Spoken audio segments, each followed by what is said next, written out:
Tonight we celebrate two bridge builders. Our two honorees, Ambassadors Itamar Rabinovich and Michael Oren, have not only bridged the differences that often divide the United States and Israel, but they have also spanned the wider and more hostile chasm between the worlds of academia and policymakers.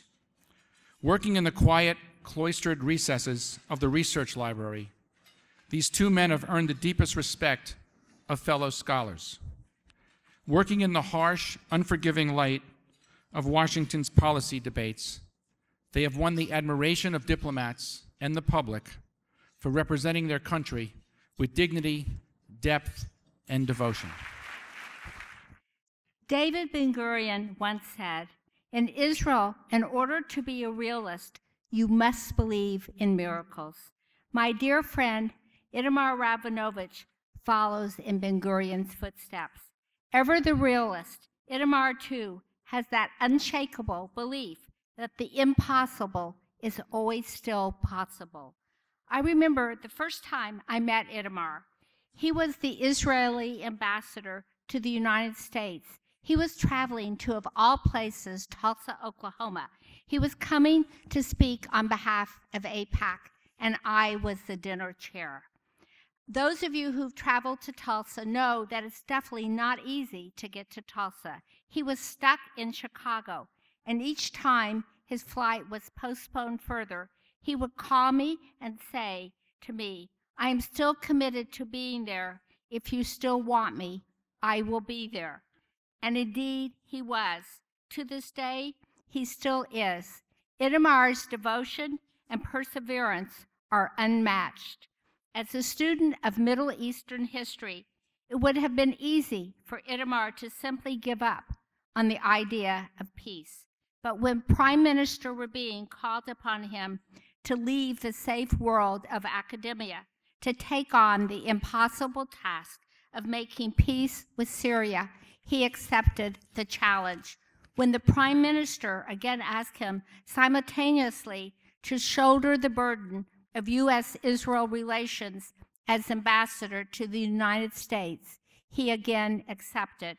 And while many of us would have given up hope following the assassination of his friend, Prime Minister Rabin, and the end of the Syria negotiations, Itamar persisted in the belief that peace is still possible. 20 years later, with Israel under siege in the ivory towers of academia, Itamar has stepped up to the challenge of creating and guiding the Israel Institute.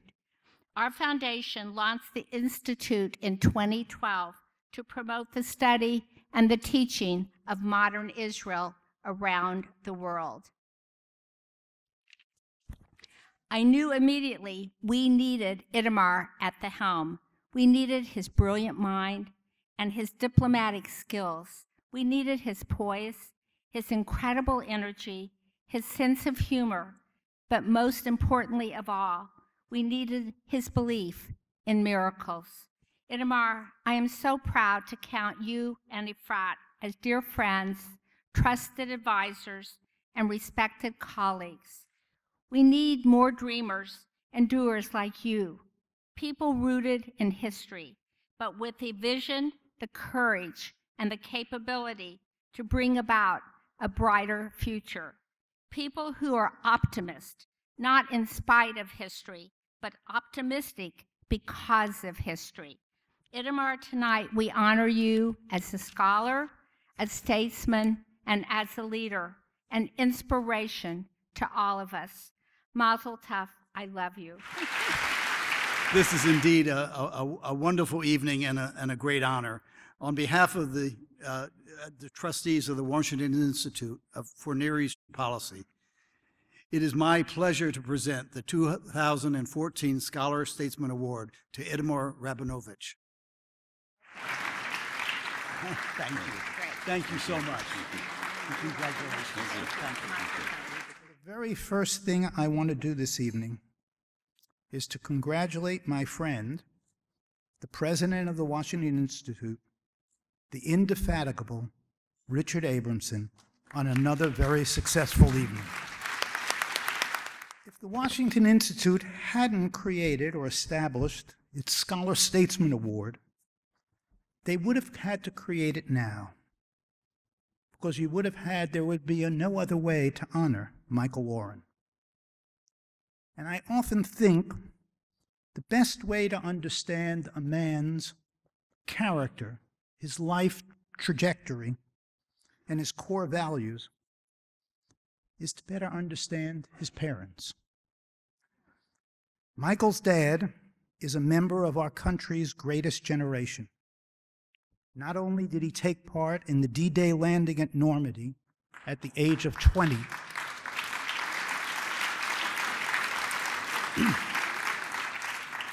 he also fought with great heroism in the biggest and bloodiest World War II battle, the Battle of the Bulge in the Ardennes. We're fortunate to have Michael's father, Lester, and mother, Marilyn, with us this evening. Can I ask them to please stand? Now, Michael made Aliyah, it was said, at age 24 in 1979. He served as a paratrooper in the '82 war and almost died on the second day of the war. Then, taking what we would call in the United States a short furlough, he married the beautiful Sally Edelstein.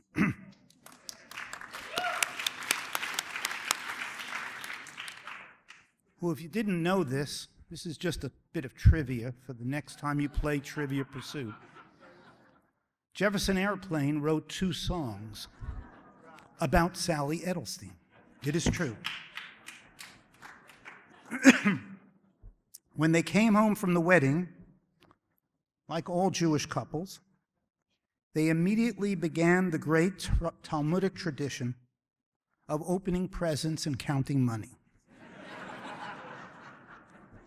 Just as they began, they got a call that a Jeep would be picking up Michael in a couple of hours to send him back to the front in Lebanon. After the war, Michael volunteered to go to the Soviet Union to better understand the Zionist underground. He was repeatedly arrested and interrogated by the KGB. Now, looking at both father and son, I think you can see that the acorn doesn't fall far from the tree.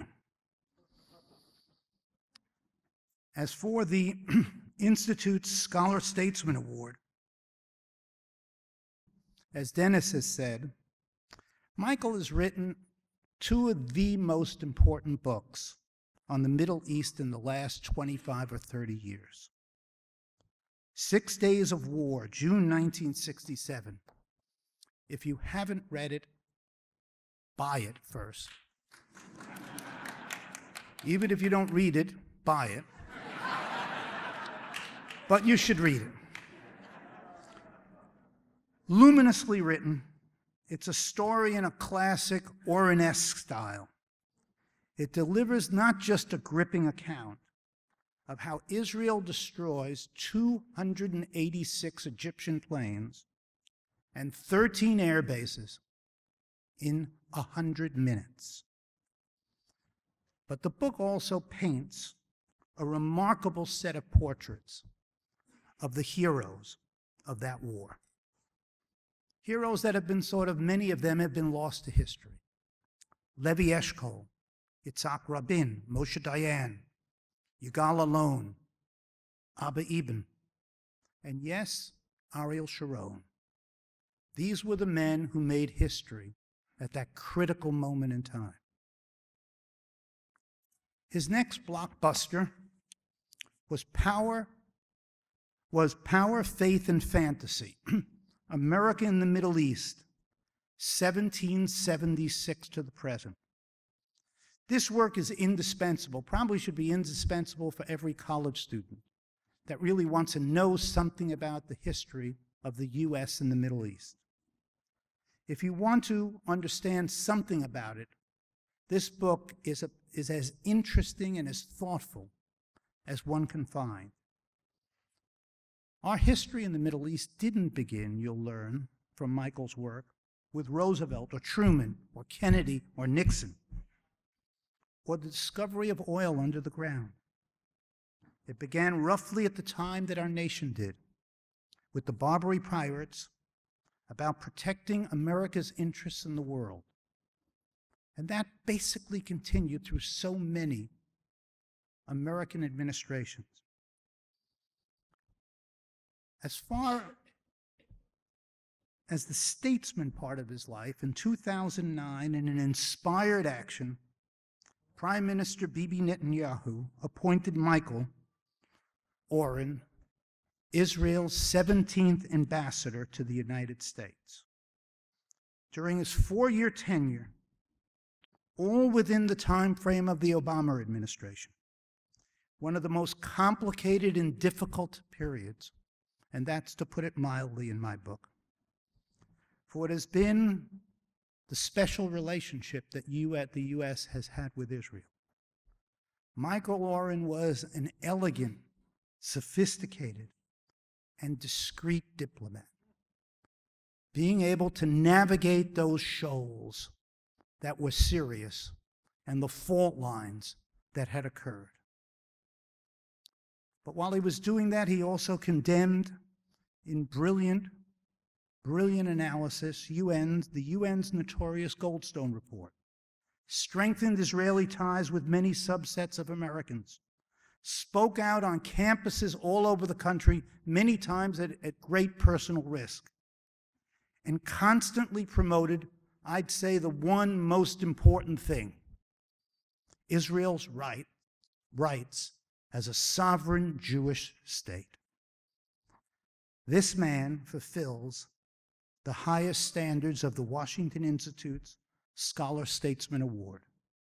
And so I am deeply honored to present to you Ambassador Michael Oren. Thank you. On behalf of the trustees of the Washington Institute for Near East Policy, it is our pleasure to present the 2014 Scholar-Statesman Award to Michael Oren. And it's really very well deserved. Thank you, Michael. Thank you, Howard. I'm going to help. Thank you.